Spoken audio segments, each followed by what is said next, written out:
문건이 유효한지, 즉 근거 있는 진짜 문건인지 여부를 평가하고 있다고 말했습니다. 미국 법무부는 문건 유출에 대한 수사를 시작했습니다.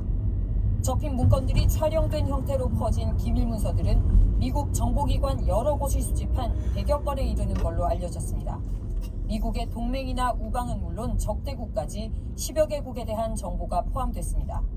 Many of these documents are dated, March 1st, just a little over a month ago. And so you get a very granular sense of how the United States is operating right now. 문건은 2월 말부터 개인 채팅 사이트에서 시작해 SNS까지 퍼져나갔지만 미국 국방부는 이를 한 달 넘게 몰랐던 걸로 전해졌습니다.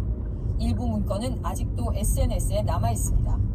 미국 국방부와 정보기관은 해당 문건이 미국 내부에서 유출됐을 가능성도 염두에 두고 있다고 로이터 통신은 보도했습니다.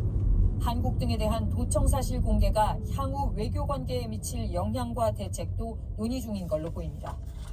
U.S. officials say they fear all of this could jeopardize intelligence sources and methods and compromise foreign relationships. 주미 한국 대사관 관계자는 미국에서 사실관계에 대한 설명을 듣는 게 우선이라며 아직은 설명이 없었다고 말했습니다.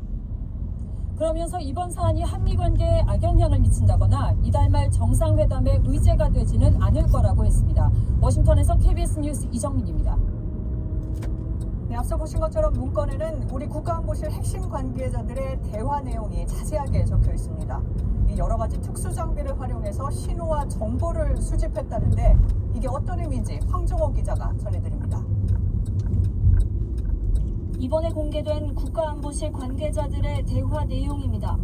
이문희 전 외교비서관이 살상무기 지원 금지 원칙을 공식적으로 철회하는 것이 유일한 방법이라고 하자 김성한 전 안보실장은 한미 정상회담과 무기 지원 발표가 겹치면 거래한 것처럼 보일 수 있다고 우려합니다. 상세히 기록된 이 기밀 내용은 시긴트로 수집됐다고 뉴욕타임즈는 전했습니다. 시긴트는 시그널과 정보를 결합한 용어로 특수 장비 등을 활용한 감청 방식을 뜻합니다. 초소형 도청 장치나 스파이웨어뿐 아니라 유리창에 미세한 흔들림을 감지해 대화 내용을 엿듣거나 위성 등을 동원한 첨단 기술이 활용되는 것으로 알려져 있습니다. 초소형 무선 도청 장치를 어떤 방식으로든 심어놔가지고 그것을 통해서 도청을 한 건지 알 수 없지만 기술적인 도구를 이용해서 도청을 한 것은 틀림없는 것 같습니다. 이번 문건의 진위 자체에 의문을 제기하는 시각도 있지만 기술적으로는 전화뿐 아니라 특정 공간에서의 도감청도 가능하다는 얘기입니다. 많은 보안 조치를 했지만 사실은 이건 창과 방패의 싸움이기 때문에 안전할 수는 없고 북한이라든지 우리하고 좀 적대적인 국가들 이런 국가에서 만약에 이런 걸 했다 그러면 더 큰 문제잖아요. 갈수록 첨단화되는 정보 전쟁 속 대비책 마련이 시급하다는 지적입니다. KBS 뉴스 황정호입니다. 한미 정상회담을 코앞에 두고 대통령실은 조심스러운 분위기입니다. 이 도청 보도는 확정된 사실이 아니라면서 미국 측에 조치를 요구하는 것도 필요할 경우라고 단서를 달았습니다. 이 대통령실 취재기자 연결해 보겠습니다. 조태영 기자, 대통령실은 이 도청 의혹이 사실이 아닐 수도 있다는 겁니까? 네, 대통령실은 문건이 수정됐거나 조작 가능성이 있다고 했습니다. 문건이 의심되니까 도감청이 있었는지도 얘기하지 않겠다는 겁니다. 특정 세력의 의도가 개입됐을 가능성을 배제할 수 없다고 했습니다. 또 필요할 경우에 합당한 조치를 요구하겠다면서 오히려 이번 일로 한미동맹의 그렇다면 사실관계를 파악할 때까지는 아무 조치도 안 하는 겁니까? 일단은 불밑 후속 조치 움직임이 눈에 띕니다. 오늘 용산 대통령실 청사에 기술정보 대응팀이라는 조끼를 입은 사람들이 장비를 들고 오가니까 밝혔는데 대통령실 측은 보안 점검은 예전부터 하고 있었다. 용산 보안이 청와대보다 오히려 더 탄탄하다고 했습니다. 또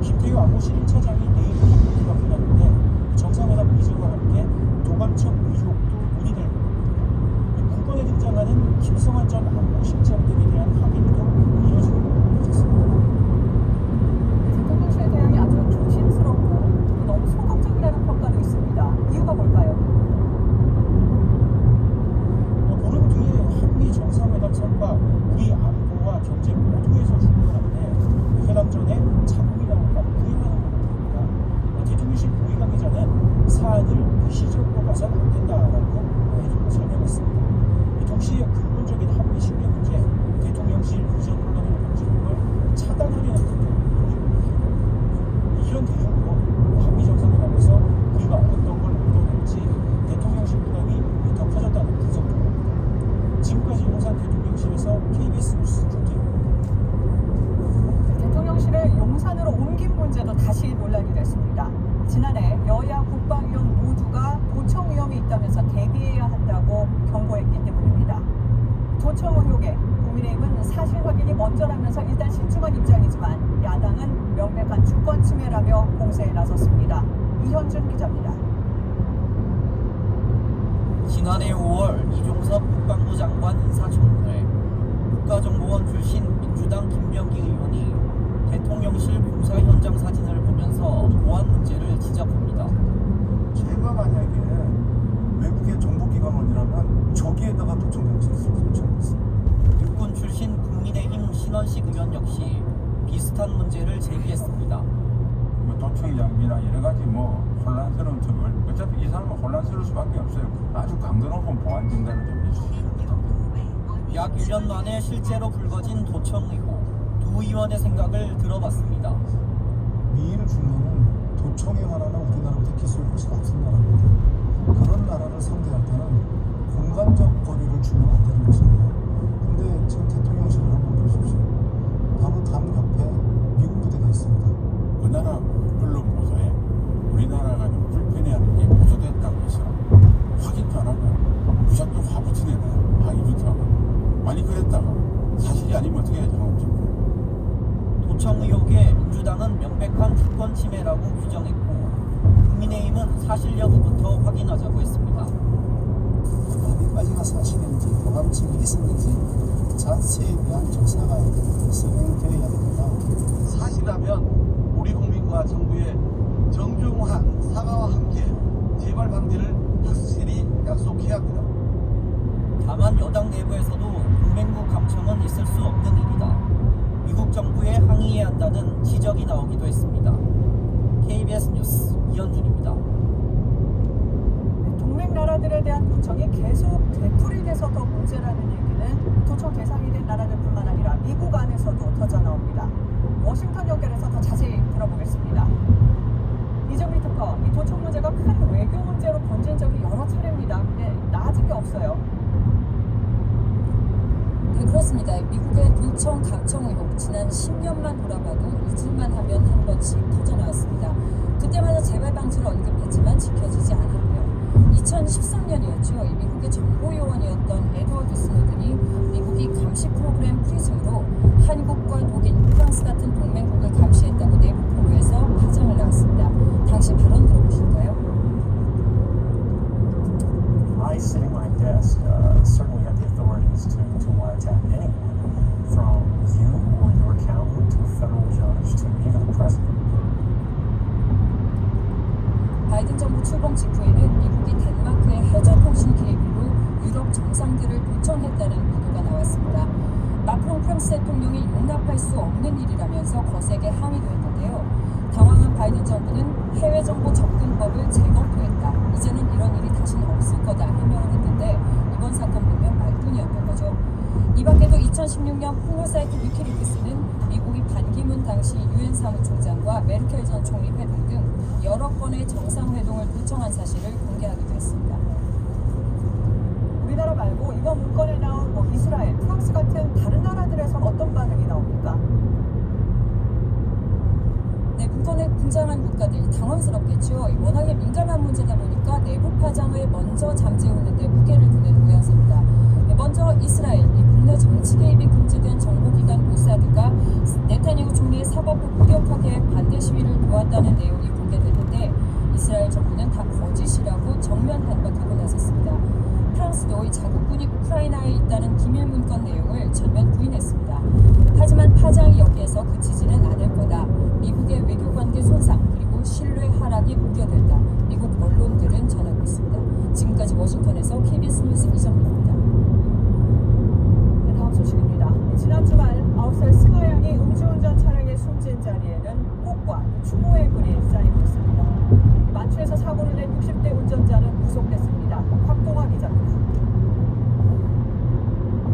앞에 흰 국화가 수국이 쌓였습니다. 음주운전 없는 세상을 만들겠다는 다짐의 글도 눈에 띕니다.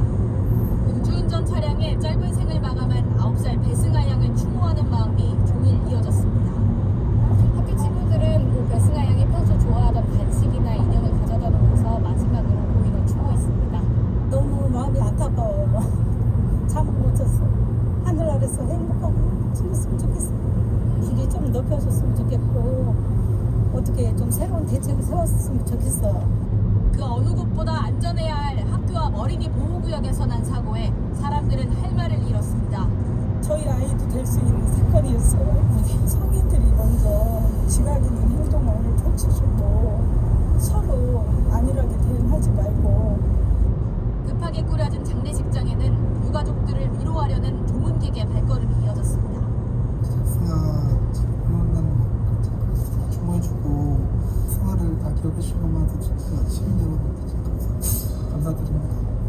숨진 배승아 양을 포함해 사고를 당한 학생 4명은 모두 같은 초등학교 학생이었습니다.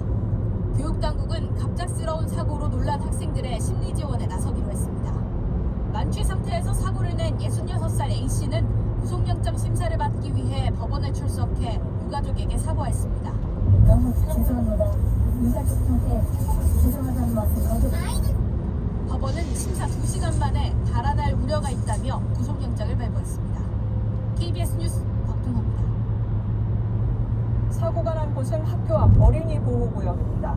민식이법도 만들어졌고 현장에는 단속 장비도 있었지만 사고를 막기에는 여전히 부족했습니다. 한솔 기자입니다. 9살 배승아 양이 사고를 당한 학교 앞입니다. 사고 지점 바로 앞에 어린이 보호구역임을 알리는 붉은색 도면 표시와 옐로 카펫, 30km 속도 제한 단속 카메라가 설치되어 있습니다. 하지만 만취 상태로 인도로 돌진한 승용차 앞에선 무용지물이었습니다. 보행자를 보호하는 밤호 울돌이, 안전펜스가 없었던 게 사고를 키웠다는 지적이 많습니다. 아니 사람 죽는 걸 돈을 어떻게 바꾸겠어요. 돈이 들더라도 아이들을 위해서 안전시설을 조금 신경 써서 해주시면 현행법상 어린이 보호구역엔 의무적으로 단속 장비를 두고 노면 표시를 해야 합니다. 하지만 안전펜스나 과속방지 시설은 의무 설치 대상에서 빠져 있습니다. 최근 3년 동안 전국에서 어린이 보호구역 내 사고로 숨지거나 다친 12살 이하 어린이는 모두 1,075명.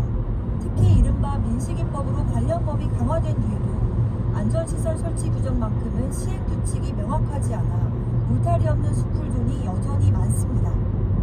시설물들, 볼라드라든가 앞서 같은 게 안전 펜스 같은 것들이 빠른 진단 속에서 설치가 돼야 된다고 있습니다. 음주운전자 엄벌과 어린이 보호구역 내 안전시설 설치를 촉구하는 국민동의청원까지 등장한 가운데 경찰과 자치단체는 특별 안전점검에 나서기로 했습니다. KBS 뉴스 한솔입니다. 1945년 8월 일제가 패망한 그달 일본을 출발해 부산으로 향하던 배 한 척이 있었습니다. 강제 동원 노동자를 비롯해 조선인 수천 명을 태운 귀국 1호선 우키시마입니다. 하지만 이들은 고향 땅을 받지 못합니다. 의문의 폭발로 배가 침몰했기 때문입니다. 이후 행방을 찾을 수 없었던 우키시마호 희생자들이 집단으로 묻힌 장소가 78년 만에 처음 확인됐습니다. 윤진 기자의 단독 보도입니다. 일본 교토 북쪽의 항구 도시 마이즈루. 1945년 8월 24일 해방을 맞아 귀국길에 오른 한국인 수천 명을 태운 우키시마호가 침몰한 곳입니다. 이 사고로 숨진 한국인은 일본 정부가 524명으로 발표했지만 생존자들 증언을 종합하면 5천에서 8천 명에 이를 거로 추정됩니다. 엄청난 참사였는데도 당시 외부에 전혀 알려지지 않았습니다. 驚いてね、怖かったやけど、駆け込んできましたよね、教室へ。すぐに今知らされなかった。 그로부터 78년, 유족들에게 놀라운 소식이 전해졌습니다. 마이즈루 주민들로 구성된 추도회에서 희생자들의 집단 매장지로 추정되는 곳을 찾은 겁니다.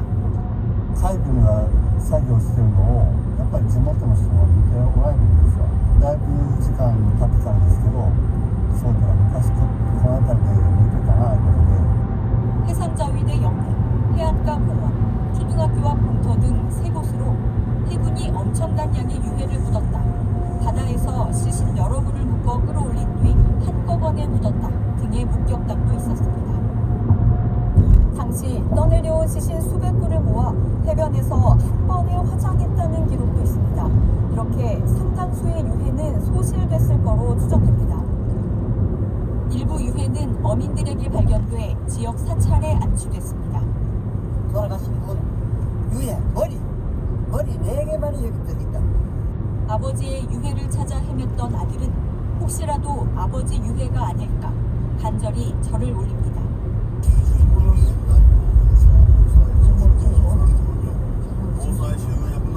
내가 3살 때 아버지가 여기 영어시 있었거든. 지금 아버지는 사도도 없는 그런. 이곳은 그동안 찾는 이도 없었습니다. 僕が中心になったのは今から17年前なんですけど、ありません。その箱がもうこの年月の間に壊れてしまって、그래서他に預かってのコストと一緒にしちゃった。 유해가 더 훼손되기 전에 정밀 발굴 조사와 유전자 검사가 시급해 보입니다. 유족들은 유해라도 고국 땅에 돌아올 수 있도록 이제라도 정부가 나서줄 것을 바라고 있습니다. KBS 뉴스 윤진입니다. 후쿠시마호가 침몰한 마이주루는 당시 일본인들이 해외 식민지에서 돌아오는 관문이기도 했습니다. 이런 일본인들의 귀국 과정을 담은 기록 일부는 유네스코 세계유산으로도 등재됐는데요. 하지만 같은 곳에서 참배를 당한 후쿠시마호의 북집 이야기는 어디에도 찾아볼 수가 없습니다. 이어서 김지선 기자입니다. 마이주루 앞바다가 내려다 보이는 언덕. 전쟁으로 희생된 일본인들을 기리는 공원이 조성돼 있습니다. 공원 한편에는 일본인 귀국 과정의 기록을 전시한 기념관이 있습니다. 일본인들을 실어 나른 배는 모형을 만들었고 시베리아 등에서 일본인들이 겪었던 고난을 재현해 놓기도 했습니다. 일부 기록은 희소성과 중요성을 인정받아 유네스코 세계 기억유산으로 지정되기도 했습니다. 하지만 같은 장소에서 한국으로 돌아가려다 참배를 당한 후쿠시마호의 기록은 어디에도 없습니다.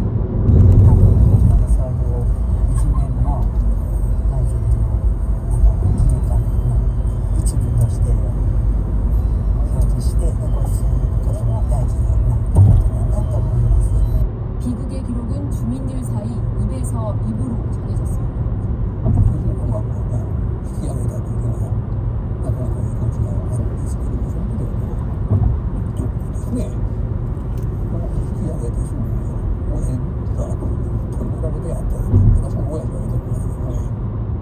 수천 명이 목숨을 잃었는데도 변변한 추모 장소조차 없는 현실에 일부 주민들이 나섰습니다. 십시일반 기금을 모았고 침몰 장소가 바라다 보이는 산자락에 추도비도 직접 만들었습니다. 厳しい労働環境に置かれた人たちが今から帰ろうとした時に帰れなくてこの場で亡くなったこと、これはやはり絶対に私たち引き上げの港を我々は胸に刻む必要がある。 유족회와 추모 사업회 측은 마이주루 기념관 못지않은 후쿠시마 역사 기념관을 세워 평화 교육의 장으로 삼자고 제안하고 있습니다. KBS 뉴스 김지선. 학교 폭력 피해자 유족의 소송을 맡았다가 재판에 잇따라 불출석해 결국 패소하게 한 권경의 변호사에 대해 대한변호사협회가 징계 절차에 착수했습니다. 이렇게 재판에 불성실하게 임했다 징계를 받은 변호사가 적지 않은 것으로 나타났습니다. 이호준 기자가 취재했습니다. 2017년 임모 변호사는 공동주택 개발 관련 민사소송을 맡고 법정에 나타나지 않았습니다. 재판에 2번 불출석하고 날짜를 다시 잡지 않았습니다. 결국 소치하로 간주돼 제대로 다퉈보지도 못한 채 패소로 끝났습니다. 학교폭력 피해자 유족 소송을 맡았던 권경의 변호사와 비슷한 경우였습니다. 임 변호사는 다른 소송에선 3년 동안 소장 접수도 안 해놓고 수임료를 일부만 돌려줬습니다.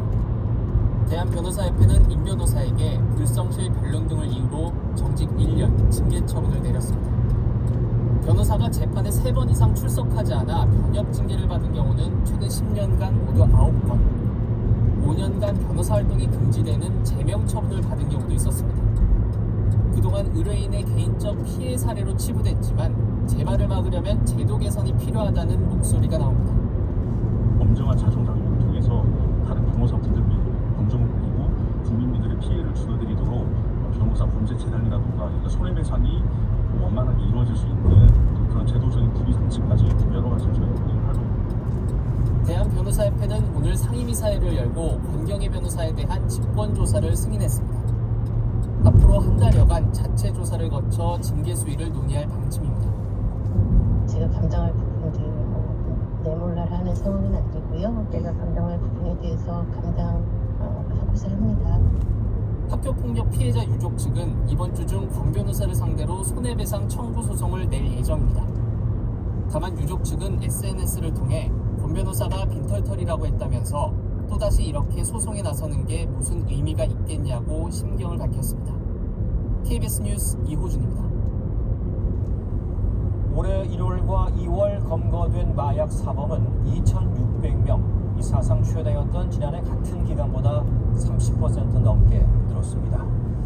이 눈에 띄는 것은 이 10대 비중인데요. 5년 만에 4배나 증가했습니다. 정부는 오늘 범정부 마약특별수사본부를 출범하면서 지금 대응하지 않으면 예전으로 되돌릴 수 없다고 밝혔습니다. 최근 서울 강남 학원가에서 벌어진 마약 음료 사건은 누구나 어디서든 마약 범죄 피해자가 될 수 있다는 점에서 충격을 줬습니다. 경찰은 필로폰 공급책을 검거하고 배후에 있는 중국 보이스피싱 조직을 추적하고 있습니다. 원동희 기자가 보도합니다. 강원도 원주의 주택가에서 강남 학원가에 배포된 마약 음료를 직접 제조한 김모 씨가 법원 구속영장 심사에 출석했습니다. 검거된 지 사흘 만입니다. 중국 보이스피싱 조직의 협박 전화를 변조해준 김모 씨도 함께 출석했습니다. 압수물 분석 결과 김 씨는 이미 보이스피싱 범죄 14건에 연루된 것으로 파악됐습니다. 혐의 소명을 어떻게 하실 건가요? 이제 수사는 이들에게 범행을 지시한 중국 현지의 윗선 보이스피싱 조직으로 향하고 있습니다. 먼저 특정된 인물은 2명. 길 씨에게 마약 음료 제조를 지시한 20대 한국인 이모 씨, 전화 협박 등 범행에 가담한 걸로 보이는 30대 중국 국적 동모 씨입니다. 또 길 씨에게 이른바 던지기 수법으로 필로폰을 공급한 중국 국적의 30대 남성이 검거되면서 이 남성에게 범행을 지시한 중국 내 윗선도 추가로 확인됐습니다. 경찰은 일단 중국에 체류 중인 윗선 가운데 지금까지 신원이 확인된 3명에 대해 체포영장을 신청할 예정입니다. 또 중국 공안에도 수사 협조를 요청하고 추가로 범행에 가담한 윗선이 있는지 수사를 이어나갈 계획입니다. 마약 음료를 시음한 뒤 일당에게 협박을 받은 피해자는 모두 7명으로 확인됐습니다. 경찰은 제조된 마약 음료 100병 중 수중에 유포된 건 18병이고 미개봉된 건 36병, 폐기 처분된 건 44병이라고 밝혔습니다. KBS 뉴스 원동입니다. 네, 이 문제 취재한 황다혜 기자와 좀 더 이야기 나눠보겠습니다. 네, 황 기자, 이 경찰이 음료를 나눠준 배포책들에 대한 이 처벌을 두고 고민을 하고 있다던데요. 왜 그런 겁니까? 시흥 행사에서 음료를 나눠준 이른바 배포책들은 현재까지 4명이 검거됐는데요. 예. 대부분 구직 사이트에서 이를 구했고 마약인 줄 몰랐다고 진술하고 있습니다. 2명은 마약 음료를 직접 맛보기까지 했고요. 학생들에게 시음하게 하는 과정에서 강압이나 협박이 있었던 게 아니어서 마약을 소지하거나 유통한 혐의가 적용 가능한데 마약인 걸 몰랐다고 하니까 처벌이 애매해진 겁니다. 예, 마약인 줄 몰랐다는 건데 마약 소지나 유통 말고 그럼 뭐 다른 혐의를 적용할 수는 없는 겁니까? 학생들이 마약 음료를 먹고 몸에 문제가 생겼다면 상해죄로 처벌이 가능하긴 한데 지금까지 특별한 증상이 드러나지 않아서 상해죄 적용도 쉽지 않습니다. 그러니까 아예 처벌받지 않을 가능성도 있다는 겁니다. 경찰도 배포책은 불송치까지 신중하게 검토 중인 걸로 전해졌습니다. 예, 이번 사건을 두고 이제 마약과